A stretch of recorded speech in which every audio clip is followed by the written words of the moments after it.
Paano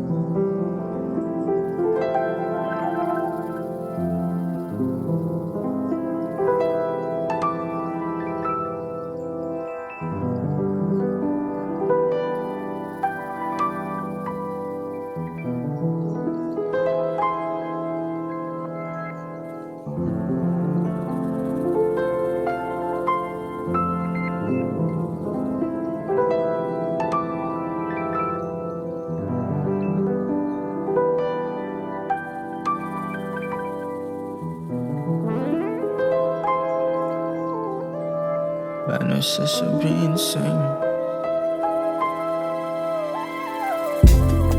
O paano sasabihin sa'yo na mahal kita?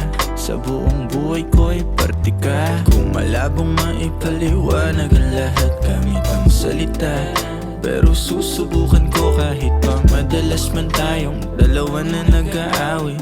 Sa maliliit man o sa malalaking bagay, para sa'kin ay wala yun. Ikaw ay aking kadama. Ang mahalaga, ikaw at ako'y nasa isang bahay. Tayong dalawa'y isa, ikaw ako't ako ikaw. Nasaktan kita, masakit din sa'kin pag ikaw naman ay masaya.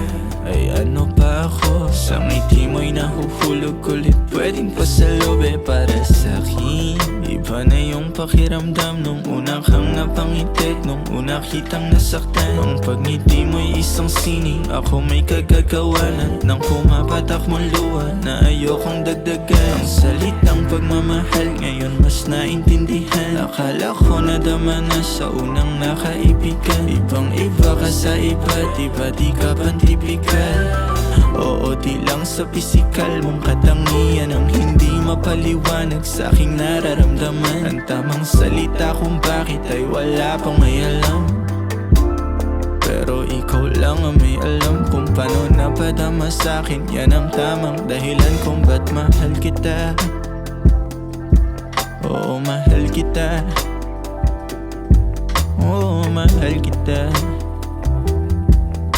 Wala pang salitang natuklasan sa dahilan kung ba't mahal kita. Oo, mahal kita. Oo, mahal kita. Pero wala pang salitang natuklasan sa dahilan kung ba't mahal kita.